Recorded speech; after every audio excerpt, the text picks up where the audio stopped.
ಕಡೆ ರೀಚ್ ಆದ್ರೆ ಹಾ. 1 ಗಂಟೆಗೆ ರಿಟರ್ನ್ ಸ್ಟಾರ್ಟ್ ಮಾಡಬೇಕಾಯ್ತು. हाँ हाँ सर यार तुम जाओ।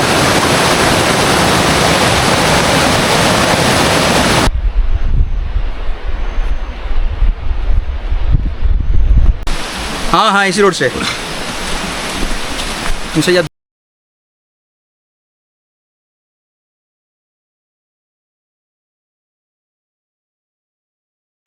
Good morning Kudremukh. आखिरकार वो घड़ी आ ही गई। हमारी इंतजार फाइनली खत्म हुआ। हमारी एक्साइटमेंट 7वीं आसमान में है और आसमान आज बादलों से छाया हुआ है। बारिश होने की पूरी संभावना है पर हमारी तैयारी भी पूरी है। अभी सुबह के 7 बजा है और हम सब तैयार हैं आज की हमारे इस सफर को तूफानी बनाने के लिए। बरसात की मौसम होने के कारण लगभग 24 घंटे लगातार बारिश हो रही है, कभी तेज तो कभी टिप टिप वाला। बरसात के मौसम में कठिनाइयों से जूझने वाले सिर्फ हम नहीं हैं, हमारी तरह कई और भी पागल है। और जब ऐसे पागल लोग एक साथ मिलकर कोई सफर तय करते हैं तो वो सिर्फ सफर नहीं रहता बल्कि एक इतिहास बन जाता है। हमारी होम स्टे से कुद्रेमुख टिकट काउंटर की दूरी बस 150 मीटर ही है। जी हाँ, सिर्फ 150 मीटर। और वही है कुद्रेमुख बेस की सबसे आखिरी रहने की जगह। मान लो कि कुद्रेमुख का सफर बस वहीं से शुरू होती है। लो जी, देखते ही देखते हम टिकट काउंटर तक भी पहुंच गए। यहीं पे आपको अपना टिकट वगैरह दिखाना होता है और आप क्या क्या सामान आपके साथ लेके जा रहे हो उसका भी चेकिंग यहीं पे होती है। Basically plastics are prohibited. अगर आपके पास प्लास्टिक का कोई भी बैग वगैरह है तो उसे आपको यहीं पे छोड़ के चढ़ना पड़ेगा।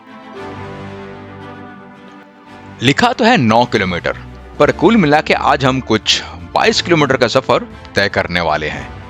गाइड यहाँ पे आपको लेना ही पड़ेगा and that makes sense actually. इस सफर में मेरे साथ भूपेन, आलोक और शुभेंदु भी है। बरसात के मौसम में राइड के साथ साथ ट्रैक करने का चस्का हमें 2 साल पहले कुर्ग से लगा था और उसके बाद से हमारा हर साल का एक सफर हमने बरसात के नाम ही लिख दिए। यकीन मानिए, अगर आप भी अपना एक ट्रिप बरसात के मौसम में कर लिए ना, आप भी हमारी तरह दीवाने हो जाएंगे। पिछले कई दिनों से लगातार बारिश के कारण पानी का बहाव थोड़ी तेज है। हमको पता था कि हमें ऐसे ही बहुत सारे स्ट्रीम्स क्रॉस करने पड़ेंगे। राह मुश्किल है पर हमारा हौसला चट्टान की तरह मजबूत। चाहे आंधी आए या तूफान, हमें भगवान के अलावा आज कोई नहीं रोक सकता। सेफ्टी के लिए यहाँ पे रस्सी बांधा हुआ है ताकि आपका बैलेंस बरकरार रहे। एक एक करके हम सब धीरे धीरे झील के उस पार जा रहे हैं और हमारे सहायता करने के लिए गाइड भी है, तो चिंता किस बात की। कुल मिला के हमारे सामने कठिनाइयों से भरा हुआ रास्ता, चट्टानों जैसे हौसले और साथ में गाइड भी है। और आपके पास क्या है? आए, अभी तो हमने सिर्फ चलना स्टार्ट ही किया है। मंजिल तो अभी बहुत ही दूर है, पर इस माहौल में एक ही गाना बार बार याद आ रहा। ये कहां आ गए हम यूं ही साथ चलते चलते। बहुत इच्छा हो रही थी कि भाई वो गाना बस कुछ सेकंड्स के लिए ही सही डाल दूं इस वीडियो में, पर क्या करूं, ये कॉपीराइट का चक्कर हमें डालने से रोक दिया। चलते चलते हम यहां आ पहुंचे। अगर आप चाहो तो यहां थोड़ी देर विश्राम ले सकते हो। दूर से ये पेड़ को देख के ये लग रहा था कि शायद भगवान गौतम बुद्ध ने ऐसे ही किसी पेड़ के तले ध्यान मग्न हुए थे। थोड़ी विश्राम के बाद हम फिर चल पड़े। हमारे चारों तरफ हरियाली और बादल छाया हुआ है। इनफैक्ट हम बादलों के देश में आ चुके हैं। यार क्या बताएं, नीचे से बहती हुई झरने का पानी, ऊपर बादल और बीच में हम। ये माहौल आपको दूसरे मौसम में कभी नहीं मिलेंगे, इसीलिए तो हम इसके दीवाने हैं। चलते हुए आपको ऐसी बहुत सारी जगह मिलेगा जहां पे आपका दिल करे कि थोड़ी देर रुक जाए। वैसे हालात में आपको फट से अपना फोन निकालना है और खचाखच फोटो खींच लेना है, और उसके बाद जब आपका मन भर जाए तो फिर से चल देना है। आपको ऐसा बहुत बार लग सकता है, अरे भाई अभी तो खुले आसमान के तले थे और अभी जंगल में घुस रहे हैं। सफर कुछ ऐसा ही है मेरे दोस्त। यहाँ हर पल में आपको एक नया एहसास होगा। ये देखिए, हमें फिर से एक बहती हुई झरने के पानी होते हुए उस पार जाना है। ऐसे ही हमें कुल मिला के कुछ 8 से 10 स्ट्रीम्स पार करनी है। इसके अलावा चल तो हम रही है और आगे थोड़ी चढ़ाई भी है। कुल मिला के आपको एक कॉम्पैक्ट पैकेज यहाँ मिलेगा। बेस से लेकर शिखर तक की दूरी पूरी करने में हमें लगभग 4 से 5 घंटा लग सकता है। हाँ, रेस्ट वेस्ट सब मिला के। और बरसात के मौसम होने के कारण मौसम यहाँ कभी भी पलट सकता है। हमें विशेष तौर पे ये कहा गया है कि दोपहर 12 बजे तक, जी हाँ, दोपहर 12 बजे तक हम जहां पर भी पहुंचे वहीं से हमें वापस आना है। उसके बाद मौसम का कुछ भरोसा नहीं है और वो हमारे सेफ्टी के लिए भी ठीक नहीं। तो हम जितना हो सके धीरे धीरे ही सही पर लगातार चलने की कोशिश कर रहे हैं। चलते हुए आपको ऐसी ओपन फ्लैट सरफेस टाइप जगह भी मिलेगा। अगर आप चाहो तो एक पल ठहर के इसके आसपास के नज़ारे को जी भर के थोड़ा देख भी लो। क्या पता ये फिर से मिले या ना मिले। अब हमें इस बहती हुई पानी से गुजरना है। अब तक का सबसे बड़ा वाटर स्ट्रीम क्रॉसिंग यही है। यहाँ पानी का बहाव थोड़ी तेज है, पर फिकर नॉट, यहाँ पे भी रस्सी बांधा हुआ है जिससे पकड़ के आप भी बड़े ही आराम से अपना नैया पार कर ही लोगे। अरे हाँ, आपको तो एक बात बताना भूल ही गया। आप चाहे कितना भी वाटरप्रूफ जूता पहन लो, यहाँ सब फेल है unless you are wearing a gumboot type शू।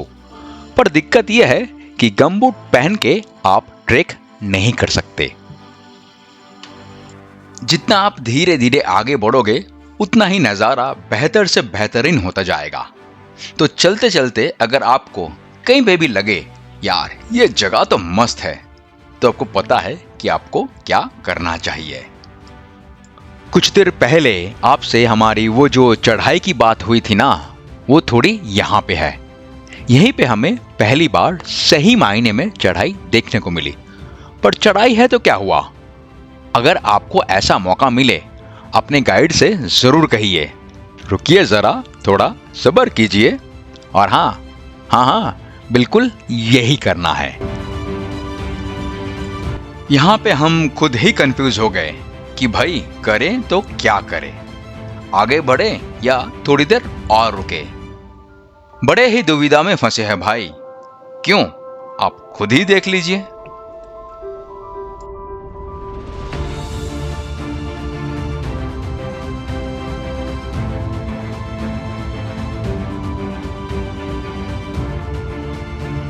देखा आपने हमारी दुविधा का कारण क्या है। जैसे लग रहा कि हम किसी मूवी की एक बेहद ही खूबसूरत शूटिंग स्पॉट में हैं। जी तो कर रहा कि वक्त थोड़ी देर के लिए ही सही रुक जाए, हम इस लम्हे को थोड़ी और जी भर के जी ले। इस एहसास को शब्दों में बयान नहीं कर सकता मेरा दोस्त, इसे सिर्फ महसूस ही किया जा सकता है। वो जो दूर में एक बड़ा सा पेड़ दिख रहा, वही है ओंतिमारा, मतलब लोन ट्री। बेस से लेकर यहां तक की दूरी लगभग 5 किलोमीटर का है। तो इसका मतलब ये भी हुआ कि हम अपना आधा सफर तय कर चुके हैं। यहाँ पे बैठने की जगह भी बना हुआ है, अगर आप चाहो यहाँ थोड़ी विश्राम कर सकते हो। पर हमने अपना सफर चालू रखने को तय किया। हमें 12 बजे से पहले शिखर तक पहुंचना ही है। बोले तो कोशिश तो हम 100% करेंगे। अभी तो सिर्फ हम आधे रास्ते पे ही आए हैं। हाँ, वापस आते हुए वहां जरूर बैठेंगे, ये वादा रहा। लंबी सफर होने के कारण हम अपने साथ टिफिन स्नैक्स वगैरह लेके चल रहे हैं। जब भी थोड़ी बहुत भूख लग रही है, हल्का फुल्का हम खा रहे हैं। लंच तो हम शिखर में जाके ही करेंगे। वो क्या है ना, शिखर में बैठ के लंच करने का एक अलग ही अनुभूति है। थकावट के बाद चेहरे पे वो मुस्कुराहट, जमीन के ऊपर यूं ही लेट जाना, जैसे मानो कि हम इसी के लिए बने हैं। चलते चलते थोड़ी बहुत थकावट अब महसूस हो रही है। प्यास तेज लगी है और इस झरने को देख के मानो वो दुगनी हो गई है। इससे बेहतर थकावट दूर करने का और अपना प्यास बुझाने का जगह हो ही नहीं सकता। अपना थकावट दूर करने के बाद हम फिर से चल पड़े। मंजिल अभी दूर है, थकना मना है। हमारे वाटरप्रूफ जूते पूरे भीग चुके हैं, पैरों में पानी पूरा भर चुका है। अपना ही ट्रेकिंग जूता अब हमें कंफर्ट देने की जगह हम पे ही उल्टा बोझ बन चुका है। पर इसे पहन के चलने के अलावा हमारे पास और दूसरा कोई विकल्प नहीं है। चलो ये भी सही। अभी टिप टिप बारिश शुरू हो चुकी है, तो हमने भी अपना रेनकोट फिर से पहन लिया है। बारिश के साथ अपना आंख में चोली सुबह से चल रही है, पर इतने परेशानियों के बाद भी जब आपके सामने ऐसा नज़ारा हो ना, आप सब कुछ भुला के फिर से नए जोश के साथ चलना शुरू कर देते हो। वो जो दूर में सफेद सफेद धुआं धुआं सा चीज दिख रहा, वो कुछ और नहीं बल्कि खुद बादल है। जी हाँ, हम एकदम आसमान में ही हैं। We are literally into the clouds. और अभी तो बादल हमें चूमते हुए जा रहे हैं। हालांकि हम बहुत दूर तक नहीं देख सकते, बोले तो विजिबिलिटी कम है यहाँ, पर जो भी है किसी भी मायने में स्वर्ग से कम नहीं है। हालांकि हमने या किसी और ने भी स्वर्ग तो नहीं देखा, पर जितना हम अपने कल्पना में देख सकते हैं या फिर सोच सकते हैं, बस समझ लो बिल्कुल वैसा ही है।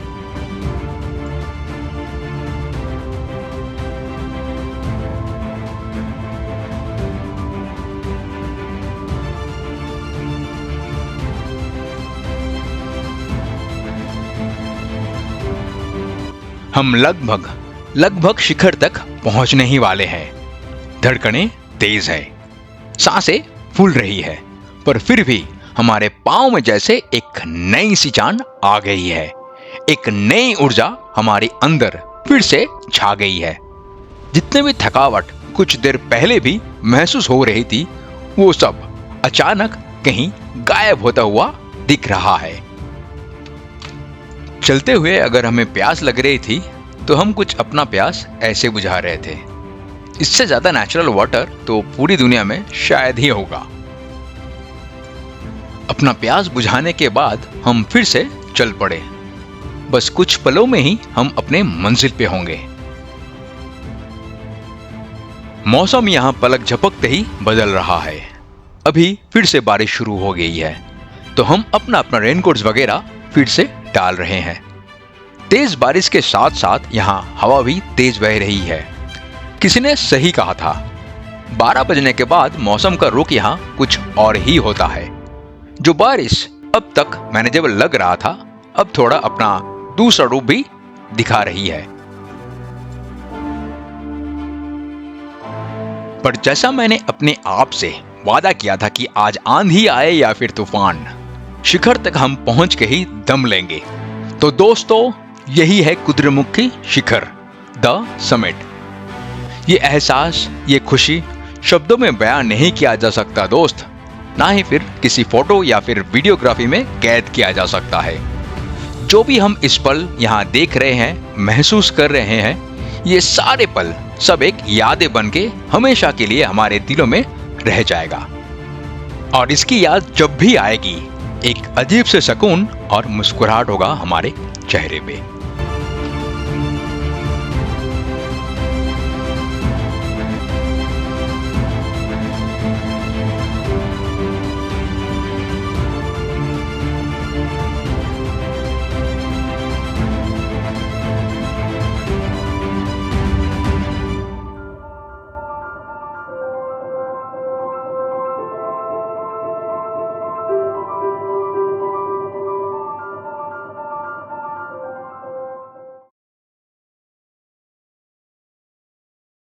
नीचे आजा, नीचे करते हैं। नीचे आजा, नीचे आजा। हाँ, ये है ना, आजा आजा, चलते बढ़ो, आजा। Running like a wild goat. Yes, ये मीम पक्का वायरल नहीं हुआ ना। फिर आप पर फिर उसको फिर वही बोधी जैसा पोज, बुद्धम शरणम गच्छामि, ऐसे आशीर्वाद दो सर। डंडा छोड़ो, आशीर्वाद दो। शरणम गच्छामि। गच्छामि चाहिए, चलो गच्छामि। इधर पियो लो भाई। कहाँ जा रहे हो?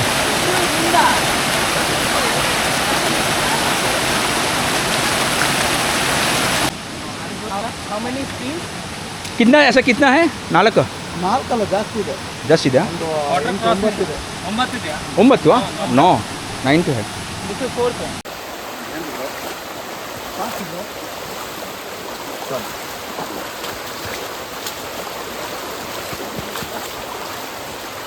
Oh my god, it's just we are in cloud 11. मी कधी बघितलं नाही सूर्य एवढं चांगलं. फॉल्स भी दिख रहा था ना, हाँ बंद हो गया ये। एक बात बोलूं, अगर नीचे में बारिश नहीं हो रही होगी, कि सभी ऊपर तो नहीं दिख रहा है मुझे, आई एम एज्यूमिंग, तो रोड का कंडीशन कुछ बेटर होना चाहिए।